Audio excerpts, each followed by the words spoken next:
গভীর সমুদ্রের ভেতর একটা নৌকার উপর একাকী একটা বাঘের সাথে রয়েছে। একটু পরপরই বাঘটি তাকে খাওয়ার জন্য আক্রমণ করে, আর যদি সে নৌকা থেকে নেমে যায় তাহলে সে পানিতে ডুবেই মারা যাবে। তবে মাঝে মাঝেই বাঘটি তাকে খেয়ে ফেলতে চায়, আর তখন সে বাঘের হাত থেকে নিজেকে অনেক কষ্টে বাঁচিয়ে নেয়। তবে এভাবে কয়েকদিন না খেতে পেয়েও ছেলেটির অবস্থা দিনকে দিন খারাপ হতে থাকে। কিন্তু এভাবে আর কতদিন ছেলেটা নিজেকে বাঁচিয়ে রাখতে পারবে? সে কি বাঘের পেটে চলে যাবে, না সমুদ্রে ডুবে মারা যাবে? এমন এক লোমহর্ষক গল্প আজকে আপনাদেরকে শোনাবো। তো চলুন বেশি কথা না বলে গল্পটি শুরু করা যাক। এই লোকটির নাম হচ্ছে পাই। তার কাছে একজন লেখক এসেছে ভালো একটা গল্প লেখার জন্য। কেননা এই লেখক কয়েক বছর ধরে অনেক গল্প লেখার চেষ্টা করলেও তার মাথা থেকে ভালো কোনো গল্প আসছিল না। সে একজনের কাছ থেকে খোঁজ পায় যে পায়ের কাছে অনেক ভালো একটা গল্প রয়েছে। তাই সে পায়ের কাছে এসেছে সেই গল্পটি তার কাছ থেকে শুনে সে সেটা প্রকাশ করবে। তখন সে পাইকে বলে, আপনি যদি অনুমতি দেন তাহলে আপনার বলা গল্পটি আমি সারা দুনিয়ার সামনে প্রকাশ করতে পারি। পাই তখন তাকে বলে, আমার গল্পটা যদি আপনার ভালো লাগে তাহলে অবশ্যই আপনি সেটা প্রকাশ করতে পারেন। এই বলে সে তার গল্প বলতে শুরু করে। পাই বলে, আমরা আসলে ভারতের পন্ডিচেরিতে আমার বাবা মা এবং ভাইয়ের সাথে থাকতাম। তবে আমি যখন জন্মগ্রহণ করি তখন আমার নাম কিন্তু পাই ছিল না।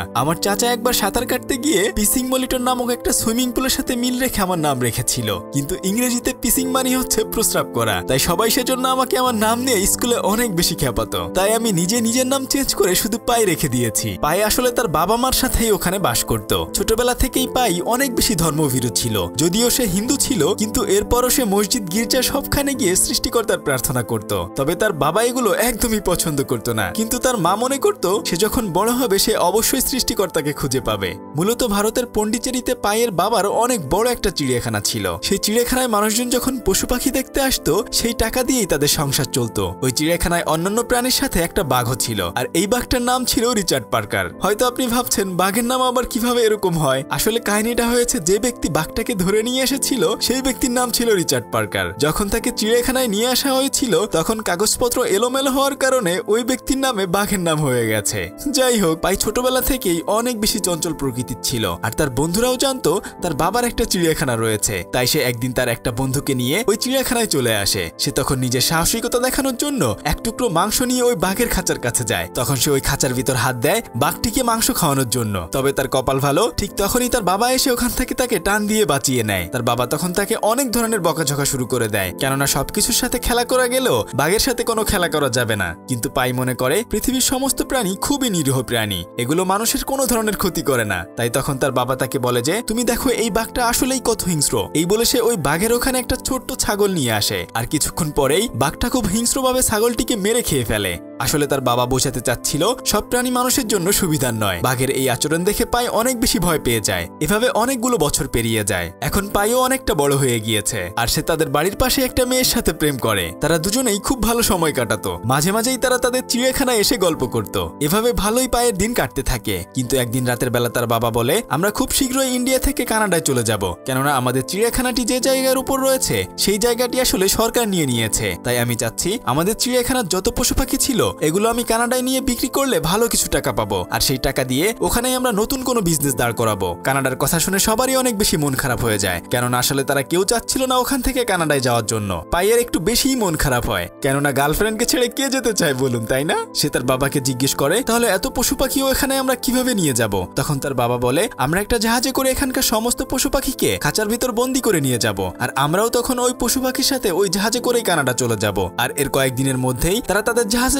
সবকিছু ঠিকঠাক করে ফেলে। তাই পাই তখন তার গার্লফ্রেন্ডকে শেষবারের মতো ওখান থেকে বিদায় জানিয়ে আসে। এরপর তারা পুরো পরিবার জাহাজে করে কানাডার উদ্দেশ্যে রওনা হয়। তখন পাইয়ের অনেক বেশি মন খারাপ ছিল, কিন্তু তার মা এসে তাকে বলে, তুমি একদমই চিন্তা করো না, কানাডাতে গেলে ওখানে তোমার অনেক ভালো ভালো বন্ধু হবে, আর আমরা ওখানে অনেক ভালো থাকবো। আর এরপর গভীর সমুদ্রে তাদের জাহাজ চলতে শুরু করে। এভাবে করে জাহাজের মধ্যে কয়েকটা দিন পেরিয়ে যায়। কিন্তু হঠাৎ করে একদিন সমুদ্রের প্রচন্ড লেভেলের ঝড় শুরু হয়ে যায়। তখন ঝড়ে তাদের জাহাজের অবস্থা টালমাটাল হয়ে যায়, আর পাই তখন জাহাজের একদম উপরে ছিল। সে দেখে যে এভাবে চলতে থাকলে হয়তো তাদের জাহাজ ডুবে যাবে। তাই কিছুক্ষণ পরে তাকে সাহায্য করার জন্য ওখানে কয়েকজন মানুষ চলে আসে। তারা তাকে একটা সেফটি বোর্ডে করে নিচে নামানোর ব্যবস্থা করে। তারা যখন ছোট্ট নৌকায় দড়ি বেঁধে তাকে নিচে নামানোর ব্যবস্থা করছিল, ঠিক তখন খাঁচা থেকে একটা জেব্রা লাফ দিয়ে ওই নৌকার উপরে এসে পড়ে, আর এর ফলে ওই নৌকার দড়ি ছিঁড়ে এসে জেব্রাটি সহ সে একদম নিচে পড়ে যায়। চোখের পলকে অনেক স্রোতে তার ছোট্ট নৌকাটি ভাসতে ভাসতে তাদের জাহাজ থেকে অনেক দূরে চলে যায়। কিন্তু সমুদ্রে এত বেশি ঝড় হচ্ছিল যে তাদের জাহাজটি তার চোখের সামনেই ডুবে যায়। পাই মুহূর্তের মধ্যেই তার বাবা মা ভাই সহ সমস্ত প্রাণীগুলোকে হারিয়ে ফেলে। সে তখন একা একা ওই বিশাল সমুদ্রের মধ্যে কান্না করতে থাকে। এখন শুধুমাত্র তার কাছে ওই ছোট্ট জেব্রাটাই রয়েছে। তবে কিছুক্ষণ পরে সে দেখে যে সমুদ্রের ভেতর থেকে কিছু একটা তার দিকে এগিয়ে আসে। সে প্রথমে মনে করেছিল হয়তো তার বাবা মা কেউ না কেউ বেঁচে রয়েছে, তাই সে তখন তার নৌকা থেকে একটা টিউবে দড়ি বেঁধে ওটা ঢেউয়ের মধ্যে ছুঁড়ে মারে। কিন্তু একটু পরে সে দেখতে পায় যে আসলে ওখানে সমস্ত প্রাণী মারা গেলেও ওই বাঘটা এখনো কোনোভাবে বেঁচে রয়েছে, আর ওই বাঘটাই ওখানে ভেসে ভেসে আসছিল। কিন্তু পাই কোনোভাবেই চাচ্ছিল না ওই বাঘটিকে তার নৌকায় আনার জন্য, কেননা যদি বাঘটি তার নৌকায় উঠে আসে তাহলে হয়তো তাকেই খেয়ে ফেলবে। সেজন্য সে অনেক চেষ্টা করতে থাকে বাঘটিকে না ওঠানোর জন্য। তাই সে নৌকার বৈঠা দিয়ে বাঘটিকে ওখান থেকে তাড়িয়ে দিতে চায়। কিন্তু কিছুক্ষণ পরে দেখা যায় ঢেউর সাথে ওই বাঘটাও তার নৌকার মধ্যে উঠে পড়েছে। আর তখনই সে নিজের জীবন বাঁচাতে ওখান থেকে পানির ভেতরে লাফ দেয়। কিন্তু পানির ভেতর তো আসলে বেশিক্ষণ থাকা সম্ভব নয়। বেচারা তখন নিরুপায় হয়ে আবার ওই নৌকার উপরে ফিরে আসে। তখন সে দেখে যে ওখানে সেই বাঘটি নেই, শুধু ওই জেব্রাটা রয়েছে। এটা দেখে সে মনে মনে ভাবে, যাক বাবা, এবার বাঘের হাত থেকে অন্তত বাঁচা গেছে। এভাবেই সে ওই নৌকার ভেতর সারা রাত কাটিয়ে দেয়। পরদিন সকালবেলা ঝড় থেমে গেলে সে দেখে যে তার নৌকার উপর আহত অবস্থায় সে জেব্রাটা পড়ে রয়েছে, কিন্তু তার নৌকায় অনেক বেশি পানি উঠে গেছে। তাই সে তখন একটা বালতি নিয়ে তার নৌকার পানি সেচতে শুরু করে দেয়। আসলে তার নৌকায় যে অংশটা ফাঁকা ছিল সেই অংশে অনেকটা পানি জমে গিয়েছে, আর তার নৌকার যে অংশ ঢাকা ছিল সেখান থেকে হঠাৎ করেই একটা হায়না বের হয়ে এসে তার উপর আক্রমণ করে বসে। গতরাতে ঝড়ের ভেতরে হয়তো কোনোভাবে ওই হায়নাটা বেঁচে ওই নৌকার মধ্যে তার জীবন বাঁচানোর জন্য উঠে এসেছিল। তাই তখন হায়নার হাত থেকে বাঁচতে হায়নাটিকে ওখান থেকে সে তাড়িয়ে দেওয়ার জন্য অনেক চেষ্টা করতে থাকে, কিন্তু সে কোনোভাবে হায়নার সাথে পেরে উঠছিল না। সে একটু পর পর ওই নৌকার বৈঠা দিয়ে হায়নাটিকে আঘাত করতে চায়, কিন্তু হায়নাটা তখন উল্টো তাকেই মেরে ফেলতে চাচ্ছিল। তবে কপাল ভালো, নৌকাটির উপর ওই পাশে কাপড় থাকার কারণে হায়নাটি উপরে এসে তাকে আক্রমণ করতে পারছিল না। তখন পাই দেখে যে দূরে একটা শিম্পাঞ্জি ভাসতে ভাসতে তার নৌকার দিকে আসছে। সে তখন ওই শিম্পাঞ্জিটিকে তার নৌকায় তুলে নেয়। এখন এই নৌকার ভেতরে 3টি প্রাণী সহ সে একা রয়েছে, কিন্তু খাওয়ার মতো আসলে ওখানে কোনো কিছুই ছিল না। তখন সে অনেক খোঁজাখুঁজি করে দেখে যে নৌকার ভেতরে অনেকগুলো খাবারের কৌটা রয়েছে। ওখান থেকে খাবারগুলো সে কোনো মতে খেয়ে ওদিনের মতো বেঁচে থাকে। কিন্তু হায়ানার অনেক বেশি ক্ষুধা পাচ্ছিল, তাই হায়ানাটি রাতের বেলা ওই জেব্রাটিকে খেয়ে ফেলে। এটা দেখে পাই অনেক বেশি অবাক হয়ে যায়। পাই তখন ভয়ে ভয়ে কোনো মতে নৌকার এক কোনায় বসে সারা রাত কাটিয়ে দেয়। পরদিন সকাল হলে সে চিন্তা করতে থাকে যদি সে এখানে হায়ানার সাথে থাকে তাহলে হয়তো হায়ানাও তাকে খেয়ে ফেলবে। তাই সে নৌকায় থাকা টিউব এবং কয়েকটা কাঠ দিয়ে তার নিজের জন্য ছোটখাটো একটা ভেলা বানিয়ে নেয়। কিন্তু কিছুক্ষণ পরেই ওই হায়ানাটা ওই শিম্পাঞ্জিটিকেও আক্রমণ করে বসে। এটা দেখে পাই শিম্পাঞ্জিকে বাঁচানোর জন্য অনেক চেষ্টা করতে থাকে। তবে অবাক করা বিষয়, একটু পরে সে কাপড়ের নিচ থেকে বাঘটা সোজা গিয়ে হায়ানাটাকে শিকার করে ফেলে। এটা দেখে পাই আরো বেশি ভয় পেয়ে যায়, কেননা সে মনে করেছিল হয়তো বাঘটা নৌকার ভিতরে উঠতেই পারেনি, কিন্তু এখন বাঘটাও তার নৌকার মধ্যে রয়েছে। এরপর বাঘটা তাকে খাওয়ার জন্য তার সামনের দিকে এগিয়ে আসতে শুরু করে। সে তখন নৌকার এক কোণায় নিজেকে বাঁচানোর জন্য গুটিসুটি হয়ে বসে থাকে। তবে কপাল ভালো, ওই নৌকার কাপড়ের উপর দিয়ে বাঘটি এসে তাকে খেতে পারছিল না। পাই তখন কোনো মতে নিজের জীবন বাঁচিয়ে সেই ভেলাটার সাথে দড়ি বেঁধে সমুদ্রের ভেতর ভাসিয়ে দেয়, যেন সে ওই নৌকার আশেপাশেই থাকতে পারে আর ওই বাঘটার থেকে নিজেকে বাঁচিয়ে রাখতে পারে। এভাবে সে সারা রাত ওই ভেলার মধ্যেই কাটিয়ে দেয়। কিন্তু সকাল হলেই তার অনেক বেশি ক্ষুধা লাগে। তবে খাবারগুলো তো রয়েছে ওই নৌকার ভিতরে, তাই সে অনেক চেষ্টা করে ওই নৌকার ভেতরে যায় খাবার আনার জন্য। আর ঠিক তখনই বাঘটা তাকে খাওয়ার জন্য আক্রমণ শুরু করে দেয়। বেচারা তখন নিজেকে কোনো মতে বাঁচিয়ে ওখান থেকে কোনো মতে খাবারগুলো নিয়ে এসে তার ভেলায় ফিরে আসে।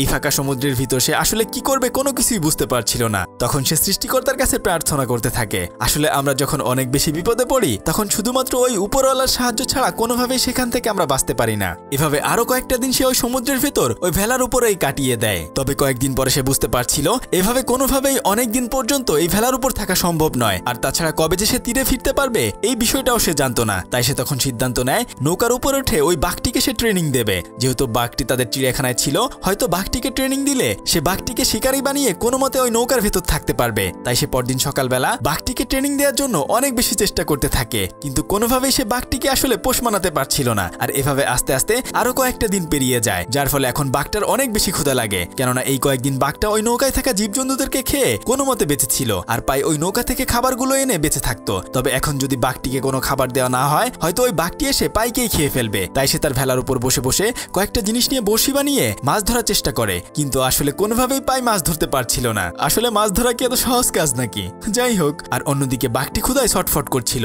সে তখন নিচে তাকিয়ে দেখে পানির ভেতর মাছ দেখা যাচ্ছে। বোকা বাঘ তখন মাছ ধরার জন্য পানির ভেতরে ঝাঁপ দেয়, কিন্তু সে অনেক চেষ্টা করেও আসলে একটা মাছও ধরতে পারে না। আর এই ফাঁকেই পাই তার নিজের ভেলা সহ নৌকার মধ্যে উঠে পড়ে। সে এখন চাচ্ছিল বাঘটাকে পানির ভিতরে রেখে কোনোভাবে নিজের জীবন নিয়ে বেঁচে থাকার জন্য। আর বাঘটা যখন ওই নৌকায় উঠতে চায় সে আর উঠতে পারছিল না, কেননা পানি থেকে নৌকাটি আসলে অনেক উপরে ছিল। আর বাঘটা সেজন্য জন্য কোনোভাবেই নৌকার উপরে উঠে আসতে পারছিল না। আর অন্যদিকে পাই নিজেও চাচ্ছিল না এই বাঘটা নৌকার উপরে উঠে আসুক, তাই সে হাতের কাছে যা পাচ্ছিল তাই দিয়ে সে বাঘটাকে নৌকা থেকে ছাড়ানোর চেষ্টা করছিল, কিন্তু বাঘটা কোনো মতেই তার পেছন ছাড়ছিল না। এবার উপায় না পেয়ে সে একটা কুড়াল দিয়ে বাঘটিকে মারার জন্য উঠে পড়ে লাগে। আর ঠিক তখনই বাঘটার প্রতি তার অনেক বেশি মায়া হয়, কেননা পাই আসলে খুবই ভালো মনের মানুষ ছিল। সে কোনো পশু পাখিকে কখনোই মারতে চাইতো না। এভাবে করে সারাটা দিন পেরিয়ে যায়। রাতের বেলায় পাই তখন বাঘটাকে কাঠের মাধ্যমে নৌকায় তুলে আনে, আর সে তার ওই ভেলাটি নিয়ে পানির ভেতরে চলে যায়, কেননা যদিও সে বাঘের জীবন বাঁচিয়েছে, কিন্তু বাঘের যদি ক্ষুধা লাগে তাহলে বাঘ তাকে খেয়ে ফেলবে। কিন্তু রাতের বেলায় অনেক বেশি ভয়ে ভয়ে সেই পুরো রাত ওই ভেলার মধ্যে কাটিয়ে দেয়। পরদিন সে ভাবতে থাকে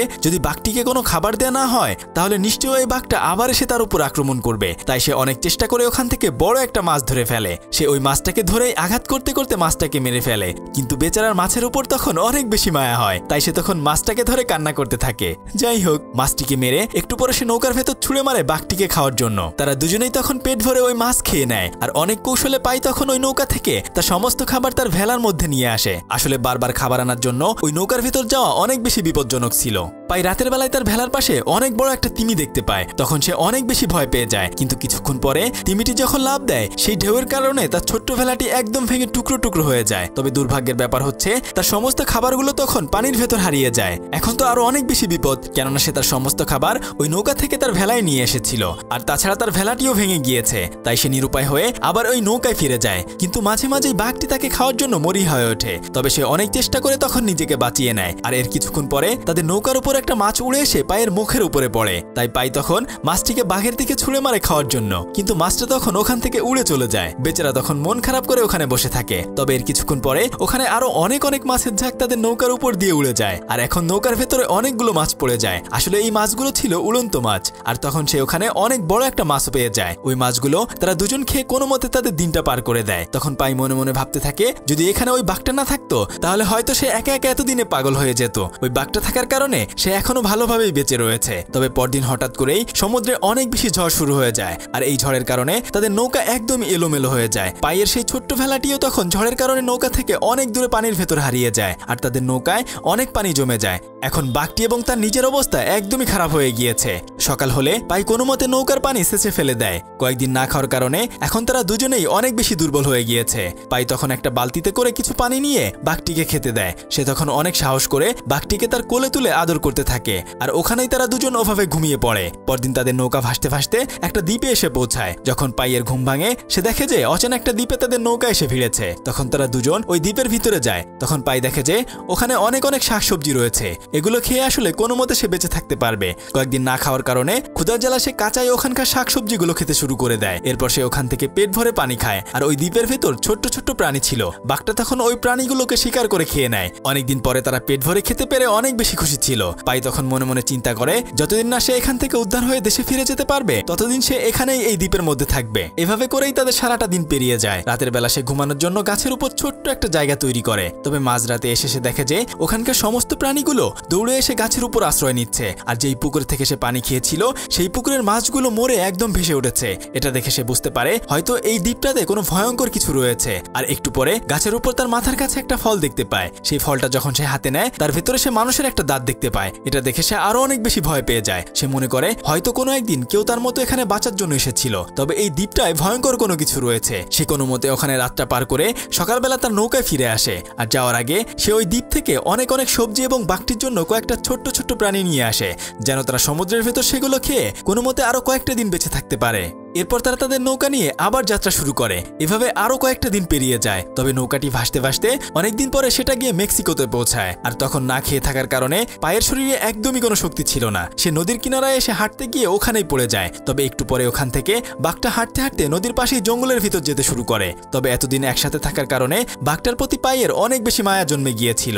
তাই সে চাচ্ছিল একবার হলেও যেন বাঘটা তার দিকে ফিরে তাকায়। কিন্তু বাঘটা তখন পেছনে ফিরে না তাকিয়ে বরং সোজা জঙ্গলের ভিতর চলে যায়। এটা দেখে পাই তখন মনে মনে অনেক বেশি কষ্ট পায়। কিন্তু একটু পরে সে নিজেকে সান্ত্বনা দেয় এই ভেবে যে বাঘ তো আর মানুষের সাথে থাকতে পারে না, ওর জায়গা হচ্ছে জঙ্গলে, সেজন্য ও জঙ্গলে চলে গিয়েছে। তখন সে বাঘটার জন্য কান্না করতে থাকে। তবে তার শরীরে এখন একটু শক্তি নেই যে সে ওখান থেকে উঠে অন্য কোথাও যাবে। তবে কপাল ভালো কিছুক্ষণ পরে ওখানে কয়েকজন জেলে এসে তাকে উদ্ধার করে নিয়ে নেয়। পাই এখন অনেক বড় হয়ে গেছে। সে তার এই ভয়ঙ্কর গল্পটি লেখককে শোনায়। লেখক তার গল্পটি শুনে অনেক বেশি খুশি হয়ে যায়। এরপর সে পায়ের গল্পটি ছাপানোর জন্য রাজি হয়ে যায়। তবে পাই তার ফ্যামিলিকে নিয়ে এখন অনেক বেশি খুশি থাকলেও সে মাঝে মাঝে ওই বাঘটাকে মিস করে। তবে একবার কয়েকজন জলদস্যু সমুদ্রে গিয়েছিল গুপ্তধন খোঁজার জন্য। তবে সেখানে গিয়ে তারা একটা ফাঁদের ভিতর আটকা পড়ে যায়। আসলে কি তারা ওই গুপ্তধন উদ্ধার করতে পেরেছিল? এই অসাধারণ গল্পটি দেখতে চাইলে স্ক্রিনে থাকা আমাদের এই ভিডিওটি দেখুন। ততক্ষণে সবাই ভালো থাকুন। আল্লাহ হাফেজ।